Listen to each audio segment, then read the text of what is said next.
Olá, Psis! Sejam bem-vindos ao meu canal Papo de Consultório com Eliane Oliveira, euzinha. Eu sou psicóloga clínica, especialista em terapia cognitivo-comportamental e esse é o segundo vídeo que eu tô trazendo sobre como psicoeducar o paciente em TCC, ok?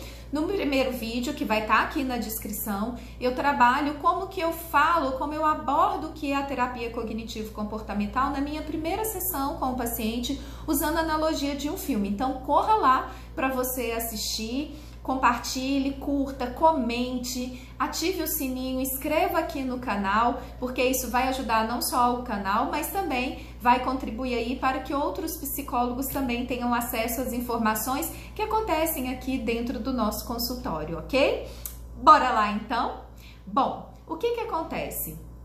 Toda vez que o paciente ele chega no consultório, muitas vezes ele não teve uma experiência com terapia, ou quando ele teve uma experiência com terapia, na maioria das vezes do que eu atendo, ele não sabe me dizer qual foi a abordagem utilizada. Então eu gosto de trazer a ideia para ele do que é a terapia cognitivo-comportamental. Por isso que na primeira sessão eu uso analogias. Mas a partir das próximas sessões eu já começo a introduzir com ele de uma maneira mais formal o que é realmente a ideia de como, as situações são interpretadas por mim e dessa maneira como essas interpretações influenciam na minha resposta fisiológica, como o meu corpo sente, na minha resposta emocional e no meu comportamento também, ok? Então, o que eu apresento para eles, eu tenho isso formatado, mas vocês podem trazer isso num papel, é isso daqui, é a nossa querida o quê? Fórmula ABC,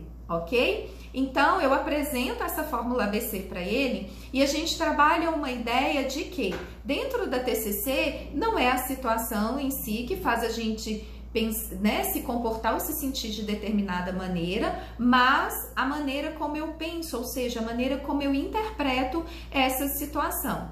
Então, essa fórmula ABC vai ajudar a entender como que isso se opera no cotidiano, então, do paciente. Então, eu tenho aqui a situação, que é a letra A letra B são os pensamentos ou as minhas interpretações, que seria a parte cognitiva, então, e a letra C seriam as minhas respostas ou as minhas reações emocionais, fisiológicas e ou comportamentais, porque não necessariamente essas três reações vão estar presentes, mas geralmente pelo menos uma delas estão, ok? Então, como que é isso? Vamos começar a pegar exemplos fora do contexto do seu paciente para trazer essas questões. Eu geralmente tenho um exercício com vários exemplos, de coisas assim aleatórias, de experiências aleatórias. Mas vamos pegar uma, por exemplo, de que Fábio começou a se sentir ansioso depois que ele fez uma prova da faculdade, ok? A gente que fez prova da faculdade possivelmente também viveu essa experiência. Então, o que seria a situação? Seria o quê? Fábio ter feito uma prova da faculdade, ok? Qual que foi a reação? Qual que foi a resposta que Fábio teve depois disso? A resposta emocional foi ele se sentir ansioso. A resposta fisiológica, geralmente quando a gente está ansioso, a gente começa a ter uma resposta fisiológica de quê? Às vezes o coração acelerar, a boca secar, começar alguns tremores, mão transpirar, enfim. Fábio também teve algumas respostas fisiológicas. E o comportamento dele, ele não emitiu nada, só ficou sentindo realmente aquelas emoções. Ok.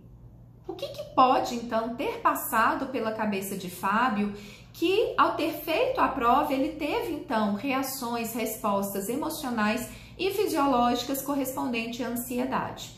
Bom, você pergunta o seu paciente, geralmente a resposta é: ele achou que ele não foi bem na prova, que se ele não foi bem na prova, então ele pode ter que repetir, ele pode perder a matéria, ou isso pode comprometer alguma coisa na vida dele, ele vai ter que refazer. Então, de uma certa maneira, os pensamentos dele estavam coerentes, então, com essas respostas ansiosas, ok?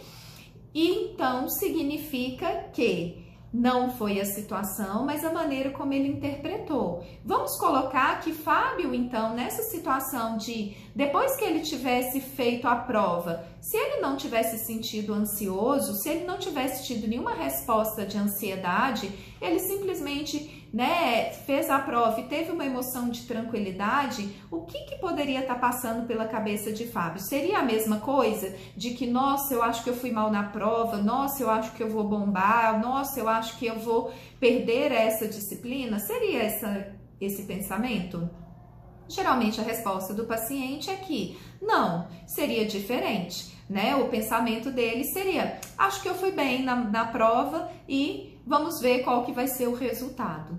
Então, o que acontece? Nós temos, a tendência a acreditar que é por conta de uma situação que eu tenho respostas, mas na realidade é por conta de quê? Da maneira como eu interpreto as situações. Ok? Um segundo exemplo poderia ser o seguinte: a chefe de João o chama numa sala e o critica por ter atrasado um relatório. João imediatamente se sente o quê? Com raiva e frustrado. Quais pensamentos, então, qual letra B poderia justificar emoções de raiva e frustração?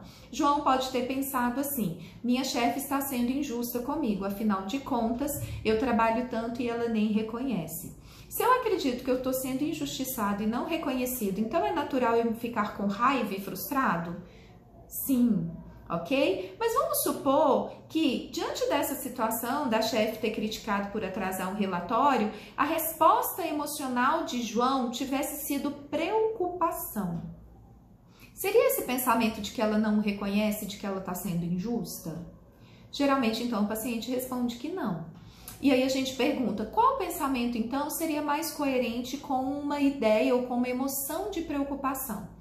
E aí ela vai me responder, aqui o atraso daquele relatório pode significar que ele vai ser demitido, ou que ele vai receber uma advertência, ou que ele vai não conseguir receber a promoção que ele tanto deseja, que aquilo vai ter uma consequência negativa. Então, geralmente, os meus pensamentos, eles então desencadeiam uma série de reações. Se João, então, tivesse se sentido culpado, possivelmente qual seria o pensamento dele? E aí, geralmente, o paciente responde, que ele não deveria ter feito isso, que ele errou, que ele não foi capaz de fazer alguma coisa boa. Então, ele vai ter o quê? Reações, emoções, comportamentos e respostas fisiológicas coerentes com a situação ou coerentes com a forma como ele interpreta a situação.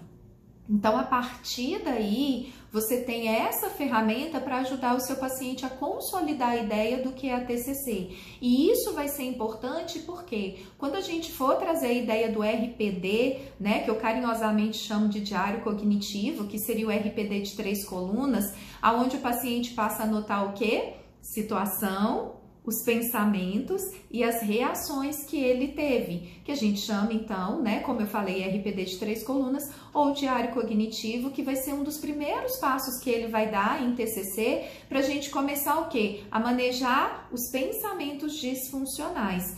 Lembra que a ideia da TCC não é a situação que faz a gente se sentir, se comportar de determinada maneira, mas a forma como interpretamos essa situação.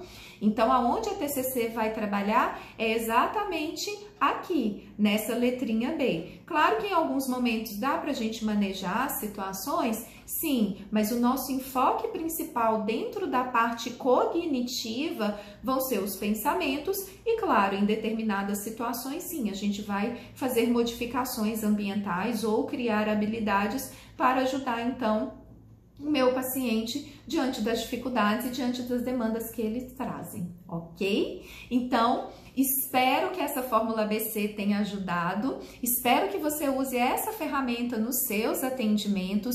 Se você gostou, se tem alguma dúvida, se você quer compartilhar como que você trabalha uma psicoeducação mais formal com seu paciente no consultório, escreva aqui, compartilhe com a gente, ajude outros colegas, vamos ajudar então a psicologia a atingir os patamares que ela tanto merece, porque psicologia transforma vidas, ok? Então, se você gostou, compartilhe esse vídeo, curta, assine o canal, ative as notificações e qualquer coisa, estou aqui com todo prazer.